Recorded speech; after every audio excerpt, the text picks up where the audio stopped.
everybody, and welcome back to another episode of Motivate with Coach Camp. I, of course, am your host, Coach Camp, and we are down here in the heavenly hypnotic studios of SRP with Mr. Derek Me Show.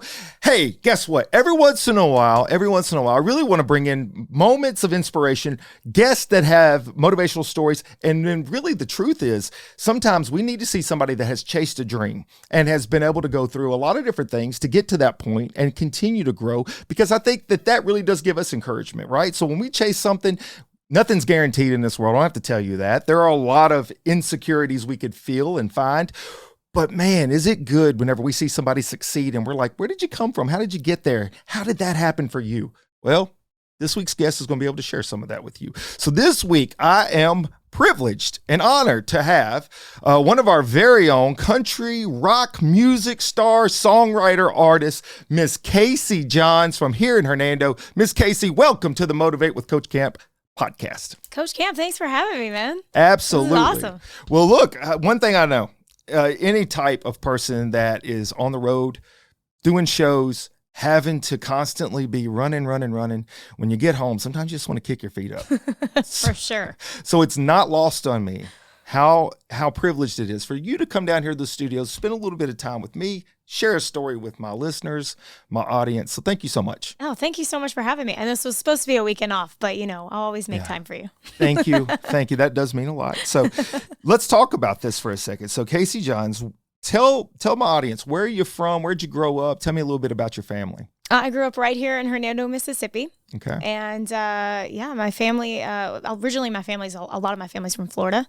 And just grew up right here. I went to public school here in Hernando until I was in 9th grade. And then 9th grade hit and I wanted to be homeschooled. So my mom gave me the opportunity because I was already playing guitar and playing music. And I said, Mom, can you let me be homeschooled? And she said, yeah. So I got news for you. Your mom has got special powers.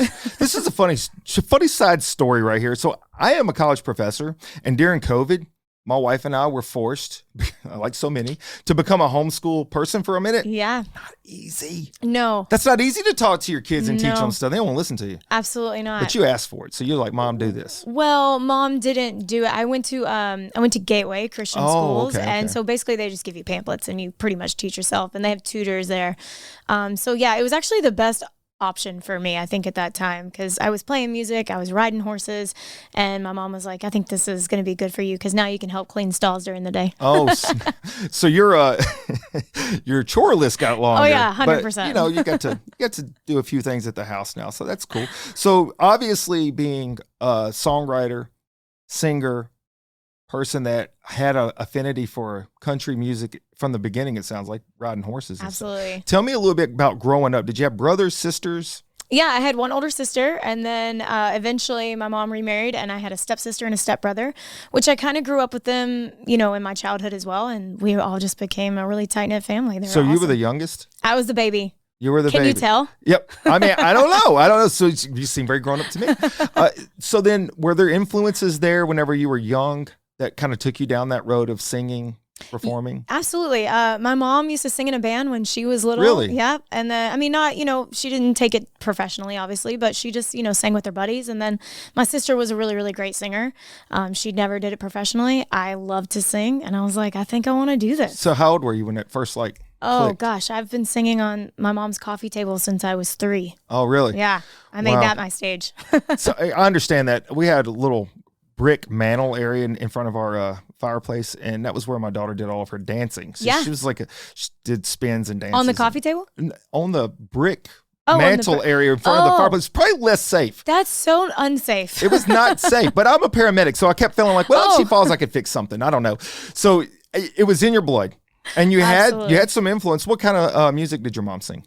So she pretty much listened to a lot of 90s country, but then she had a lot of vinyl records laying around. Oh, nice. We were, I grew up pretty poor, so the only thing we had was this old record player. And my mom had vinyls from Fleetwood Mac to Led Zeppelin to Shania Twain. Still have those things? Oh, yeah. She gave them to me.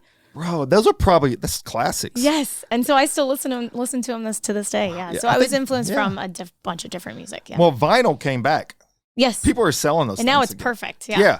So then at 3, you start singing in that. And look, let's just be honest. At 3, you don't know that you're going to have a talent for it necessarily. So did you start to branch out at like a young age to sing in front of a church or anything like that? Definitely. Tell me about your first memory of that. Yeah, I definitely sang in church any chance I got. So yeah, I started taking singing lessons. My mom put me in voice lessons when I was probably 7 or 8 maybe. And I just kind of stuck with it. I loved it. And I kind of got to learn music theory in that way. And then when I was about 15 or 16, we started going to a new church and started playing guitar at that time, and then started a youth band at church and just kind of fell in love with that. So you started the band?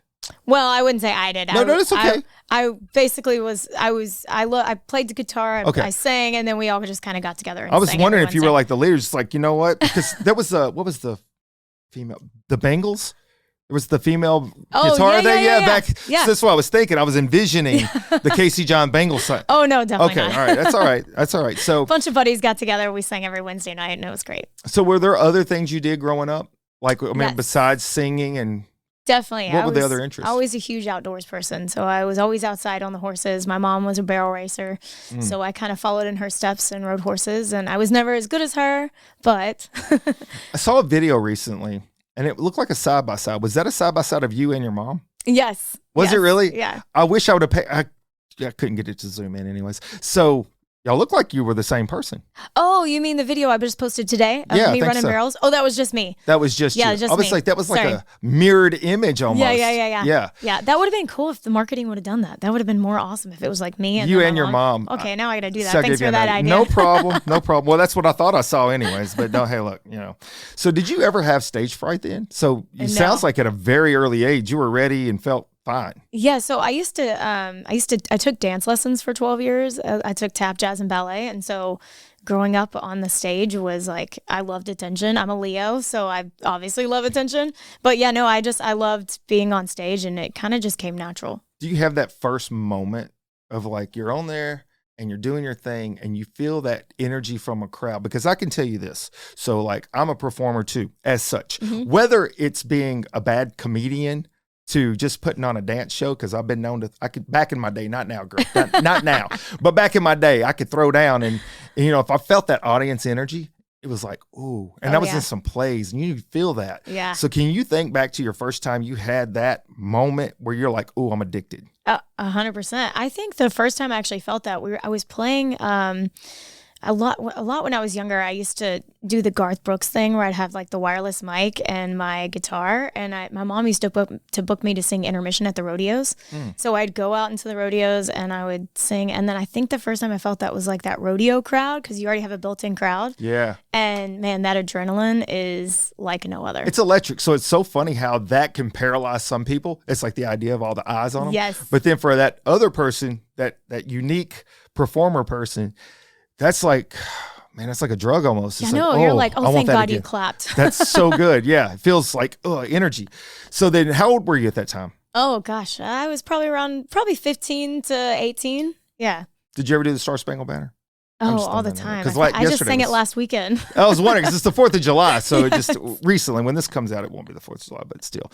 Yeah. So then what were your brothers, sisters like? What were they thinking? Were they watching Casey being like, hey, look, we got a star buddy? Yeah, they were always super supportive. Yeah. Yeah, my family's always been incredibly supportive, especially my grandparents and my mom and dad. They've been incredibly supportive. I mean, when I told my mom I wanted to do music full time, my mom was like, all right, we're selling everything. Here we go. Are you serious? Yeah.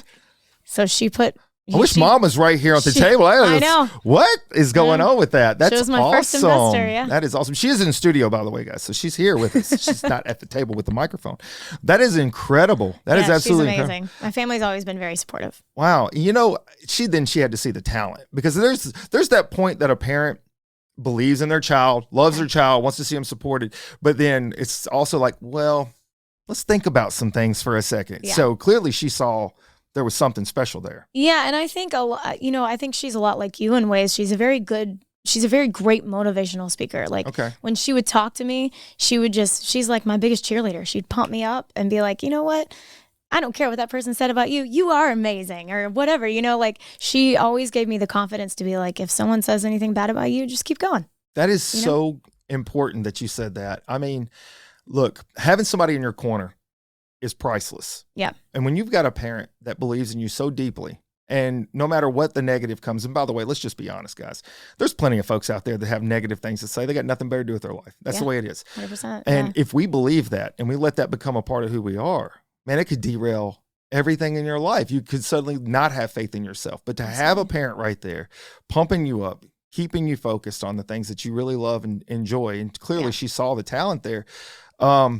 It almost feels like you're invincible at that point. Yeah. I mean, she, like I said, she's my biggest supporter. She's amazing. Yeah. So she sells everything. Then what do y'all do? You're living in a van down by the river. No, we were still getting by. My mom was still putting food on the table. So about when I was probably 19 or 20, I got a job offer on cruise ships. And wow, that's interesting. Yeah. So I kind of took a turn. My mom did take me to Nashville for a long time, probably maybe once a month for a really long time. We never got to move there, unfortunately. But I did get this job offer, and that was my new journey. So how old were you the first time you went to Nashville? Oh, I was probably 16. 16 probably. 16. Yeah. Just Sweet 16. Yeah. And so are you intimidated by that?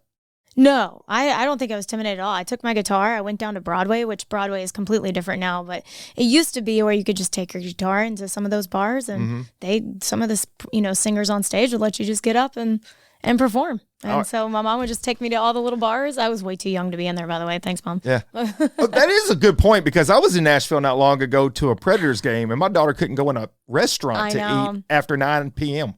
It's a little ridiculous now, but back, 15 years ago, it was totally cool. That's kind of pretty awesome, actually. Yeah, That's pretty awesome. So, sidebar. This is, by the way, I got the ADDs. Yeah, whatever, it happens. But you said something, though, that sparked this moment of like, oh, wow. So, at 16, not intimidated by the big stage, going to the place that you go to, if you're trying to go to that next step, especially in country music, go to Nashville, you're just jumping in there. You're going into these bars. Do you know that my producer, Mr. Derek Michaud, moved from Maine to go to Nashville to start his music career as well? He left like lobster state of the world. Well, yeah, I know, right? He's like, I'm going, Mom. And he just like comes in and That's he drives. Incredible. I think it's so amazing though, how people will just take that step and take action. Yeah. And there was no certainties. There was no guarantees. Nothing that was like, hey, look, do this and then this will happen. And so you just take the chance. That's what he did. That's what you did. I think that's the story, part of the story that people should hear, is because I think a lot of times folks can sit at the house and they can think about these great ideas about what they would like to do, but they're so scared of failure that they never take the first step. And one of the things I tell my students, the first act of failure is failing to act. Yes. Take action. Yes. Take Absolutely. action. And that's what you did. Absolutely. And especially, the only person that you can believe in the hardest is yourself, So like if you really believe in what you're doing and you love what you do, take that step, take that leap, because you're the only person that can make that happen. The separation is in the preparation. When a person starts to put their work and heart and soul into something, even if they didn't feel like they were where they needed to be, but they keep working at it, all of a sudden you start to see those dividends come around. And look, I can tell you right now, from me personally, I am not an athlete. Surprise.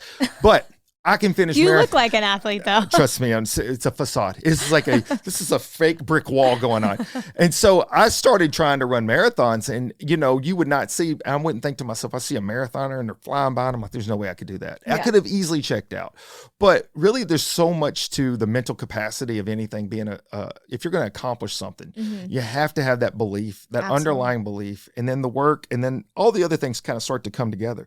So what are you doing? So like at 15, 16, you're going to Nashville, you get this job offer on the cruise ship.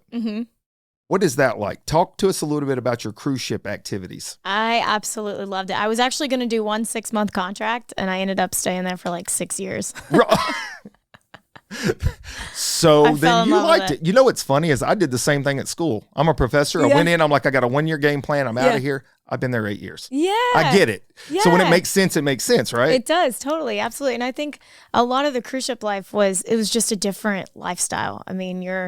You meet people from all over the world. You're surrounded by so many different cultures. But even along with that, the music side of it, I learned so much. I played in different bands every single 6 months that you change band overs. And also I learned so much material. So I went from a little bit of 90s country to a lot of rock and roll, but then disco and Motown and Woodstock. And I was introduced to so many different types of music on ships that I was like, where has this been all my life? Like, this is amazing. And just to have that knowledge of different types of music, especially since that's what I wanted to do, was incredible. What was the cruise ship? Carnival. Carnival. All right. Yeah. So I've been on a Carnival cruise. Yeah. Did you love it? It was fun. I barely remember anything about it. We went down to Cancun area. Nice. Somewhere. Beautiful. Yeah. It was very nice. The thing I remember was there was a comedian on the boat. Mm-hmm. Yeah. Yep. Lots of comedians. There was a comedian. I don't remember any performers. I'm sure they had some though. I'm sure they did. You don't remember seeing any of the bands? I don't remember. Well, so that was the thing. I had a 1-year-old. Oh, well, so, that's why. Yeah, we had a family, and there was like the 1-year-old, and that was my daughter that's now 15. And so the nightlife was kind of limited for us. It's been a long time since you've been on a cruise then. I went on another one. Oh, okay. But it wasn't Carnival. It was Royal or something. Oh, we went out of. We don't talk about that. Just kidding. It was Puerto Rico or something. We went out from down there. But Puerto Rico is my favorite port, by the way. Oh, I love that place. But I'm more of a resort person because now I don't have sea legs. Mm-hmm. And I get it. And I don't know how you did. That was another part. I didn't want to go too stray and far off of your music, but I'm like wondering, 6 years, there were times on that boat, girl. I'm just like, oh. Yeah, there were times we'd go through those storms. I need to sit down for a second. Can we make this stop rocking? I know. It will get to you. It got me. It took me a while to get over it. My first 6-month contract, I was like, oof, I don't know if I can do this. But after like 4 months, after just getting used to it, you're like, oh, this is piece cake. Yeah. My audience is like, why is he talking about the boat so much? It's because that was like a big part for me. It's like, oh, I don't know if I'm going to make it. I'm queasy. I can't do the spinny rides anymore and the flippy rides. I'm out. I can't either. You know, it's hilarious. I went skydiving like a couple weeks ago. Really? And I threw up. Never doing it again. Did you really? Where'd you go skydiving at? In North Carolina. Oh, okay. Because there's a place in Tennessee. I was wondering if you went there. Oh, no. It was a whim thing. So I wanted to do that for my 50th, and I kept calling and couldn't get a hold of him. So I was like, well, God's telling you, boy, don't do it. Did you say 21? Yeah. Well, trust me, I wish I knew it was. Whew, I don't know where those days went. So quick. It happens so fast. Oh, it's scary. So here we are. All right. So you're on the boat. You do this for like 8 years, you said? It's about 6 years. Maybe 6 years. Yeah. And now you're thinking to yourself, all right, that's ran its course. Where's your transition happen? So I kind of got sick of the ship life. Mm-hmm. Like I said before, it's kind of a different lifestyle. You can't really date. You can't really just have a life. Like you're constantly meeting new people, and it's just, which is fine, which I loved, but it's hard to keep those relationships. It's just a different life, I get it. It's just a good phase in life. It's a good season that you went through, but definitely not something that you want to do for the rest. Yeah. Makes sense.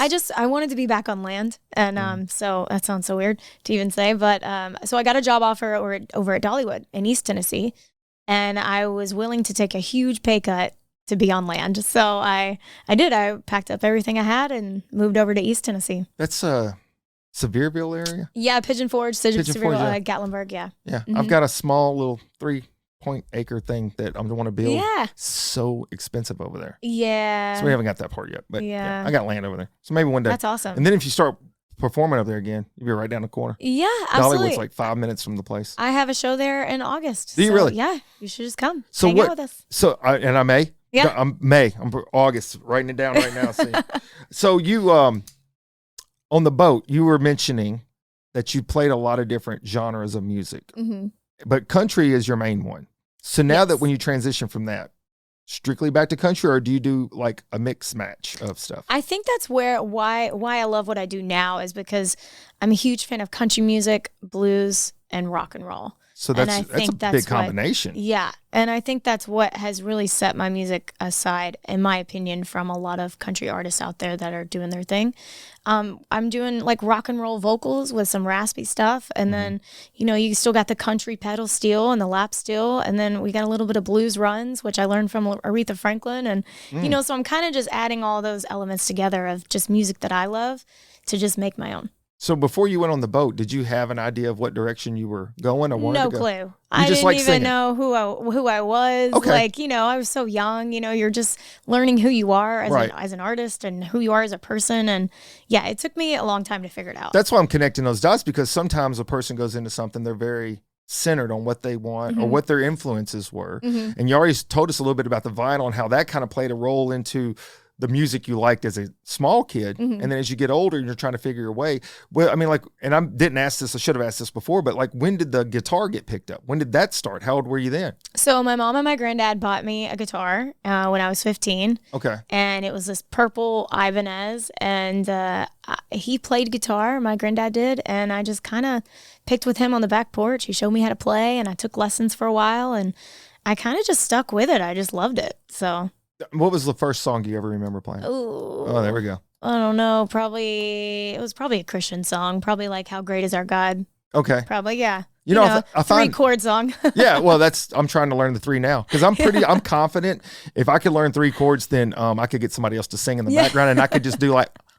Or you could sing. Oh, girl, you know what? I can rap. I can do that. That's a different thing. It's a whole different thing, and it's easy to do that. Just put some words together. So I was curious about that because when you start playing a guitar and then you're trying to learn songs and learn your rhythm and figure out what your genre is, those things don't always come together so quickly. And I think it's fascinating though that you said gospel music because I'm dorky this way. I am a big Elvis fan. Yeah, I grew up in the area. I love Elvis. And I mean, the gospel was the very core center of where he got his bluesy start, if you will. And so a lot of times, you know, one thing will branch to the next and you start to blend those ideas. And that's interesting too, that you have the rock background and how you mentioned the raspiness. Now, of course, I listened to several of your songs because I wanted to know the KC Johns that's out there, what she's performing, but a lot of it is country music, right? For sure, yeah. And you're a songwriter, so it's a lot of original stuff. Yeah. So my next question to you is, where do you find the inspiration? Because I can think about this. I want to relate this, if I may. I write a lot of speeches. And when I write a speech, by the way, I don't like write the words, get up there.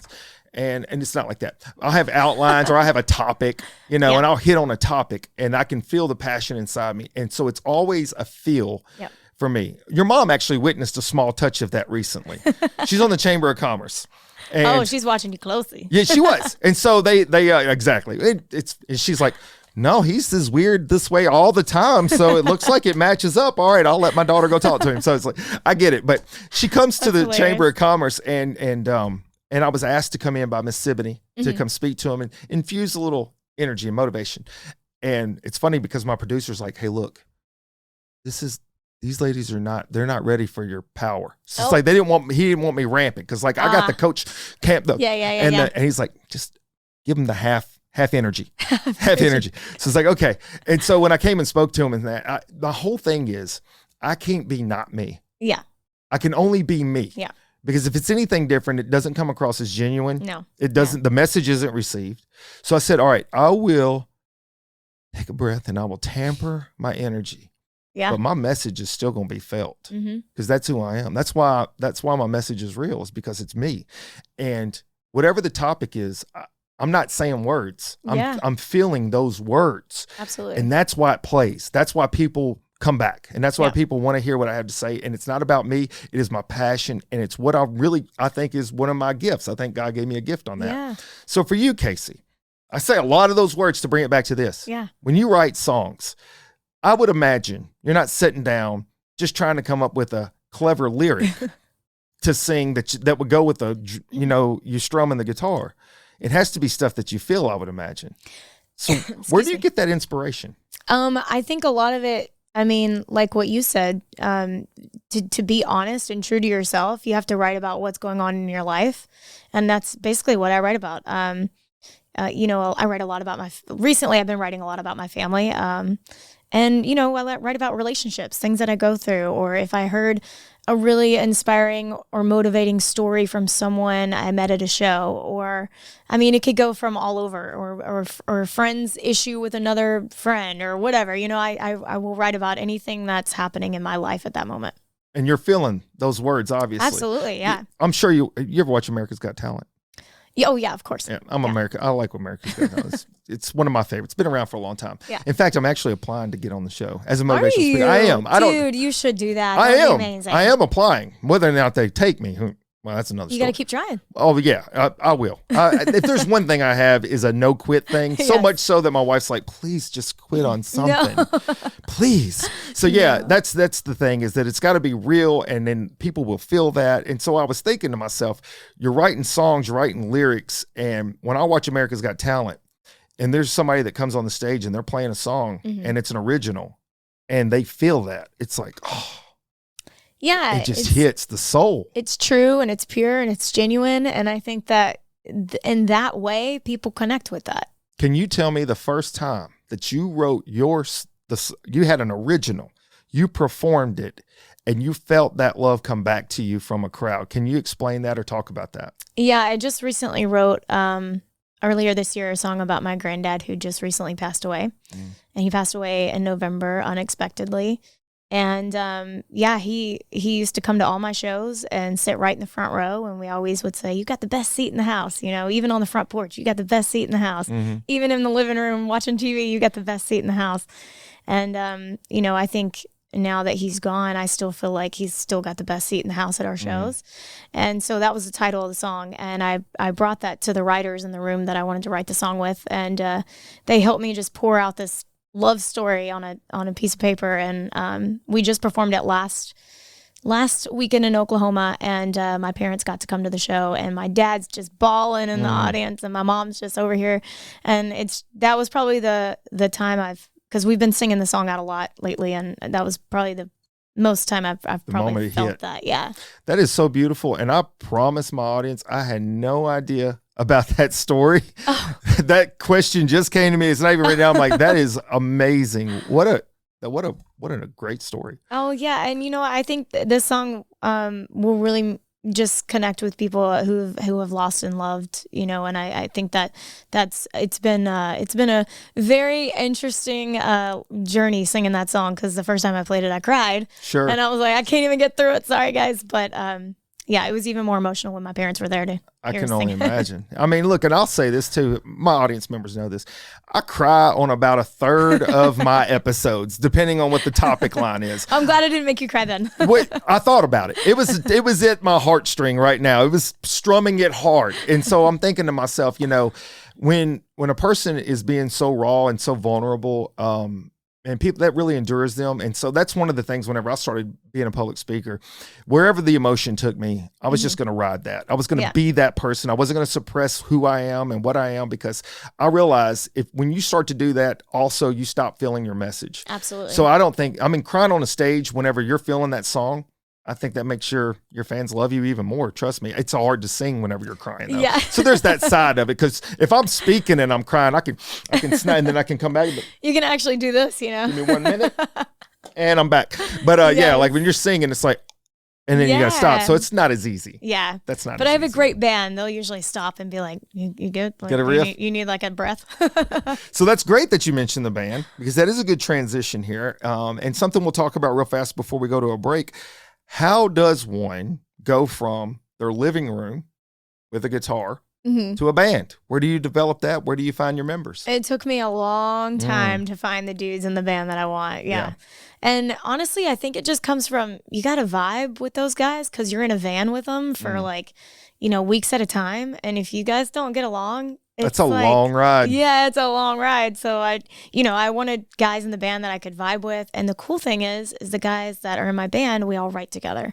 So it's even cooler. So now we're like riding in the van, and I mean, it's a blast to be on the road with them. They're my best friends, and they take care of me too. How long have y'all been together?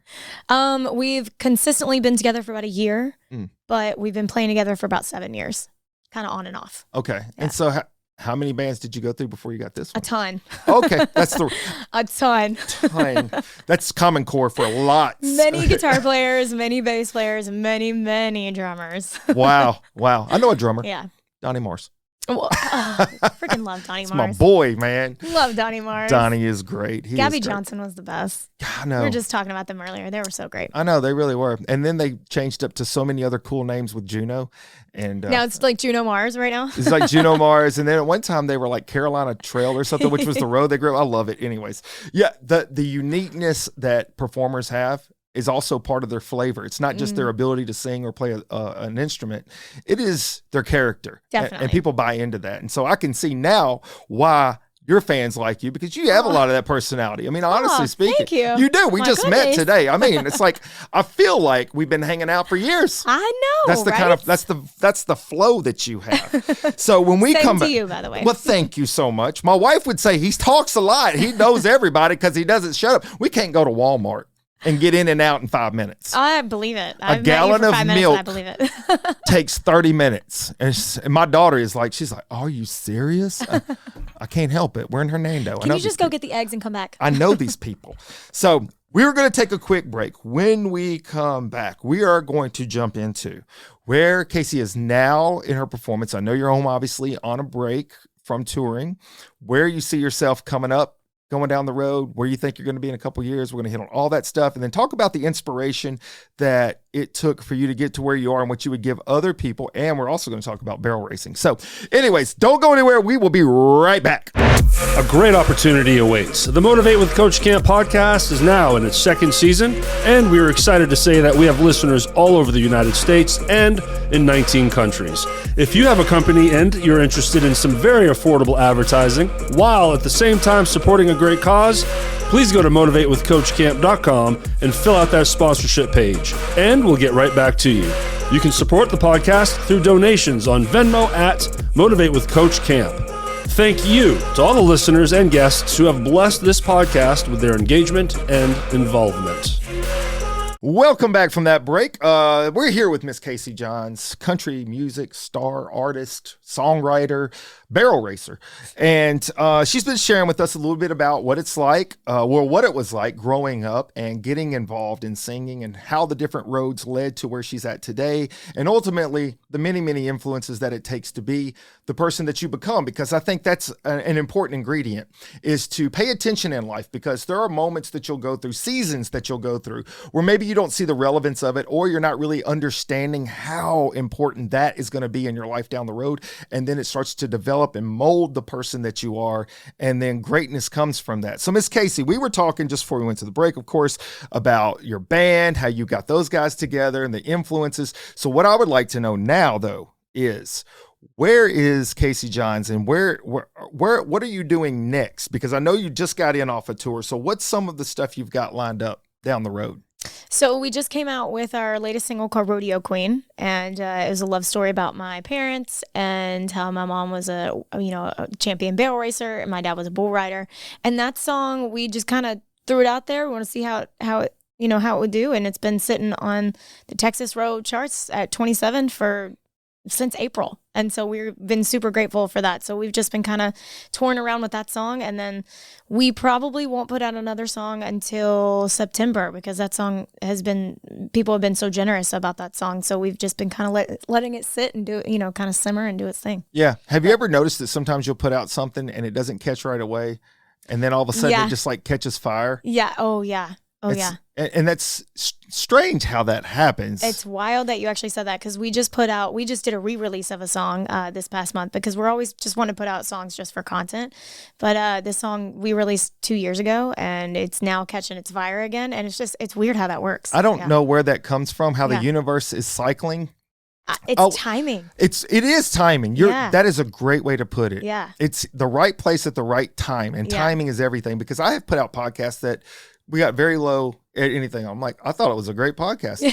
And then like 6 months go by and it's like, you see all these people coming in. I'm like, you're like, wait, where's what? Where's it been? I don't know how that works out there in the world. I don't know either. So anyways, I have a great team that handles that. I don't know. I got a guy. I got a guy. He's good too. He's good. So talking about the inspiration to your songs, and then the litmus test to see what plays well, what doesn't, and then goes on to the next thing. Do you do TikTok stuff? Oh, absolutely. Yeah. Yes. So we just hired this new marketing company, and we've been working with them since April. And they are definitely making me step out of my comfort zone. I have to post videos every single day, because I didn't do it before. That's exhausting, isn't it? Oh my gosh. But you know what? They are so good at setting me up a calendar. And so I know what to post every day, which is really, really nice. And they give me ideas. And I mean, I couldn't do it without them helping me post this stuff. I don't know what the heck I'm doing. And then some of it's just kind of like they wanted me to do like a get ready with me video. And I'm like, this is so lame. Like people don't want to see this. But then like that was probably my highest viewed video. And I'm like, this is so weird. I feel you on that. Why do people want to see me do my hair? Like that's so weird. All the time. So that is, you know what? I think you're actually supposed to be here today to help me. You didn't realize you were coming in here to help me out. That's what it was. I don't know. I've talked to my people. They'll pay you some money, I guess. So here's the thing. It's funny because I would put some stuff together and my daughter, she's 15, all her buddies, they'll look at it and be like, that's garbage. I'm like, I thought that was good work. I want them to be harsh. It's okay. Trust me. Right. And then they'll tell me some stuff. I'll put it together. I'm like, that doesn't even make sense. Yeah. And then it's like big. I'm like, clearly my message is real, but I don't know what people want. Yeah, sometimes. I know. And so I get what you're saying on that. And that's why you need the people. I need some people. The people I have are rude. They're 15, 16-year-old girls. So I'm going to have to get a new set of peoples on that one. But we were just saying though, too, right while we were on break is, it's important not just to be yourself, but to have a passion for what you do. Mm-hmm. And when you have a passion for what you do, you're going to work 10 times harder. And I was saying to you how like in school, I was not great at note taking. Mm-hmm. I didn't do a great job in school sometimes. My teachers are like, yes, we follow him and we know now. And that is actually the difference is having a passion for something because you want to put the work in. And it doesn't feel as arduous. And I was saying that I go to sleep thinking about whether it's a speech that I'm trying to work my head around for an audience that I'm going to talk to or a podcast that's coming up. Mm-hmm. And it's effortless because I love it. Yeah. So for you, what's that like as a performer and as a songwriter and as a singer? Because you're cycling all the time. And I mean, it's like you've got to keep up with what you're doing and what you've done, but where you're going. Talk to us a little bit about what it's like to be an artist brain. Oh my gosh. So as a performer, I look forward to, show night. Every single morning I wake up and I know I got a show that night. I'm like, good morning. Like I'm the happiest person alive because I get to be on stage and I get to perform, which I love. And then as a singer-songwriter, it's, anytime it's like single release week and we got a song coming out that week, I am like on my computer, working, 8 a.m. every single morning, just trying to make sure we've got everything lined up, ready to go because I love it. I love being able to put music into the world and connecting with people in that way. And I think it's really fun. And it feels good too when you've put the work in. Yes. And you see the product and then you're like, oh, that was worth it. Totally. Right. So we got the Olympics coming up and I think about this a lot when I'm doing my thing, whatever that thing is, and how much those Olympians work for 4 years and they may have 2 minutes, but they know that 2 minutes is worth that 4 years of hard work. 100%. And so that would be part of the message I would want to give my audience is when you find something that you're so passionate about that you're willing to pour everything into, success is going to happen at some point. At some level, you're going to be successful. You just got to put the work in, and you can put the work in when you have a passion for it. Absolutely. I get excited when we write a new song that I'm like super, super excited about, but I know I can't put it out for like another year. So, but no one's going to hear it for a year other than me and my mom and That's my bandmates. That's got to be tough, that waiting period. I know. And I'm like, I just want to put it out tomorrow. But I get so excited about the year's worth that you put into it, that it's like, it's exciting, and I think that, I hope people connect with that as well. And it's what fuels the next thing. Yeah, absolutely. So I was thinking about this. So clearly we have built this resume now of where you've come from and what you've done. We talked a little bit about the barrel racing, but I didn't go deep into it. But I do want to circle back to that because that's what barrel racing does is they go in a circle real fast around a barrel. 3 circles, actually. 3 circles, exactly. So tell me just a small snippet because I'm going to blend this into the person that you are as well. How long did you barrel race and what age did you start? I think I was on a horse whenever my mom was pregnant with me, so I think I've always been on a horse. So you were bouncing around in the belly, like around. I don't know what's going on out there. It's an earthquake. I remember my mom telling me that story. She was like, "Oh yeah, I barrel raced when I was pregnant with you." I'm like, "Wait, what? Isn't that dangerous? Like you probably should." I could have. How far along? How far along is it? Do you know? How far along was it? 8 months. Don't tell people that. I saw.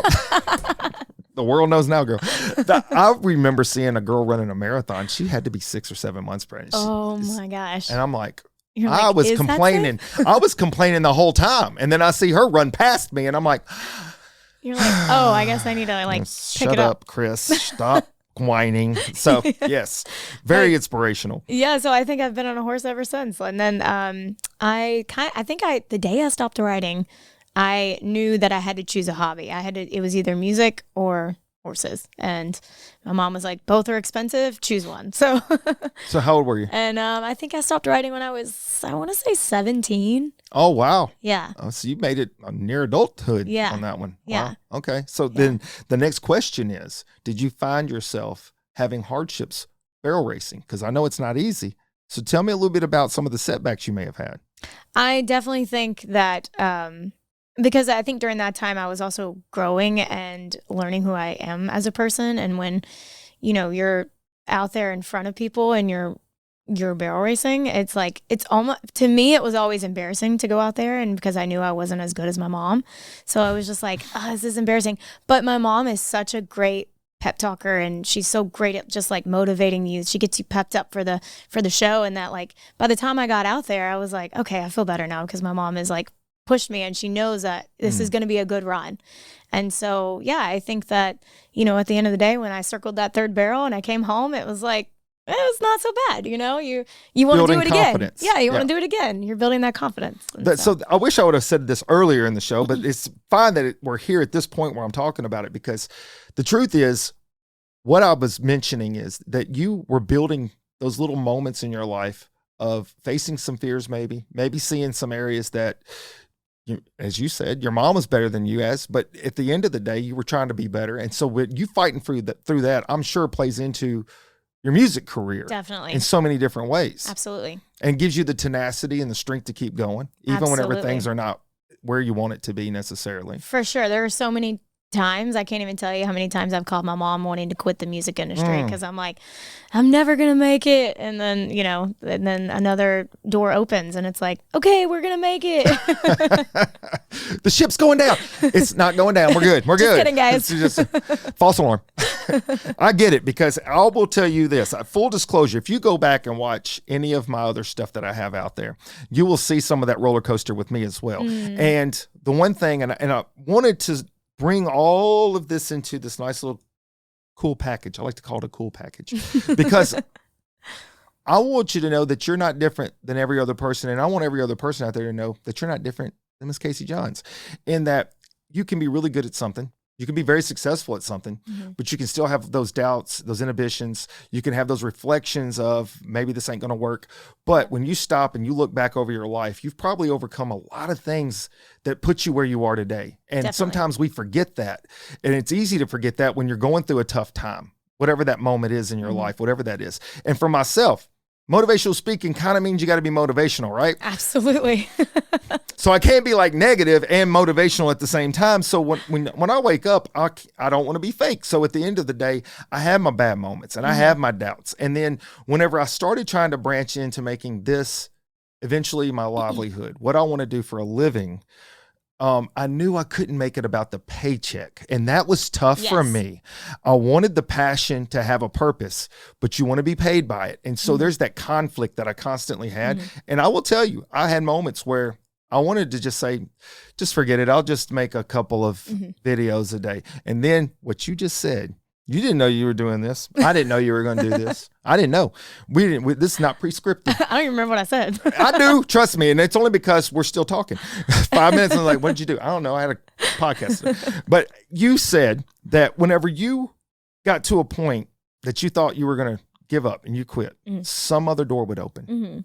And that has happened with me with doing the positive motivational speaking, podcasting, etc. A couple of times I've gotten to a point I thought to myself, it's probably not worth it. I should probably just throw the talent, because I put a lot of work in, takes a lot of time from the family, and then something will happen. Somebody will call me. I'll get an opportunity to go do something different that I haven't done, or speak to a group that I haven't spoke to, or a person will send me a message and say how much that this moment meant to them and how it helped them. And it's almost like God pulls the veil back and see, hey, stop getting caught in your own head. Yeah, it's moments like that you know that you're meant to do this, because you're inspiring other people and you're motivating other people and you're touching hearts all across the world that you have no idea. You're meant to do this, and that's a beautiful thing. Absolutely. So speaking of that, doing good right here. I don't know how we do this thing. My teachers would be like, I don't know. I wish he was this good when he was in class. Tell me about the young fans that follow Casey Johns, because I will tell you this, I'm a part of a mentorship program, and if I had an audience of 10,000 adults, and they came up and they hugged and they shook my hand and they told me how great it was. I appreciate every one of them. Absolutely. Give me 3 kids that come up and hug me and say, Coach Camp, that meant a lot to me. Thank you for sharing that. Man, it melts me. Mm-hmm. Yeah. So tell me about your young fans, because I know that's where it really hits the heartstrings of a guitar player. Oh, 100%. My mom actually started making these guitar pick necklaces. She started ordering these these little snap-on things, and she'd put one of my guitar picks that has my logo and stuff on it on there. And I'm like, Mom, that's such a great idea. So anytime I do a show and I see a kid in the audience, I'm always I'll take that necklace off and put it right on her. Like, you never know whose hearts you're going to touch. And that girl could take that guitar pick and go play guitar. You never know. That's what I was about to say. Yeah. Or change their whole trajectory. Exactly. That moment could be like, I want to be like Casey Johns when I grow up. And I'm going to use this guitar, and I'm going to find her whenever I'm 25 years old and chase her down and let her know this is what started my career. Yeah. How cool would that be? Oh my gosh. I would probably cry. Well, I'll probably cry. So sweet. That's such a beautiful thing when you're motivating people and you don't even know it. You know? Yeah. So do you do stuff like that with kids? I mean, like, do you have moments where like you'll do like a little session or something with them? And Absolutely. I mean, it's that's to me, I think that's where the giving back part of things is full circle for myself. And I know it is for most artists. It was almost, I didn't know that you would do that, but I figured you would do that because I think that's the big picture, right? Yeah, absolutely. That's the big picture. I think my biggest heart is in St. Jude, obviously, because we're from here. And so I'd go over to St. Jude and play music for them whenever I could. And, I think that's probably the best thing you can do, and just sit with them. They just want you to sit with them and chat with them and hang out with them. That's beautiful. I didn't know you did that. Yeah. And see, I led into that question. Yeah. And then there you are able to share that. And I had no idea, but that is fantastic. That is awesome. Yeah, my heart is definitely into the St. Jude for sure. I think especially because we're from here, Yeah, if you're from this area, I mean, look, you don't have to go far to find somebody who St. Jude has affected their lives. Absolutely. Whether it was a personal family or friend that has had to use their services, and there have been several from myself. And so I've ran the marathon and the half marathon many times for St. Jude and raised amazing. the money. Well, what's amazing is I finished because I am a plus size older guy, but oh my God, running for St. Jude is the inspiration. It is the inspiration, Yes. right? So that part of it is so easy. And I will say this, anybody looking to start or run the first time, if you want some motivation, go run that race. They take you through the campus. Oh, that seems cool. We should do that. Oh my gosh. They have, why'd your mom roll her eyes so hard? Girl. It's because I'm not going to say. It's okay. 5K, they got 5Ks. They have the half marathon. So there's different levels of it, but it is so heartwarming. So I love the fact that you do that. All right. So here we are. We're getting close to the finish line. I have a few more questions for you, but I think that we have hit on who has made Casey Johns, how you've become who you are and where you're going. So do you have some dates coming up that are local?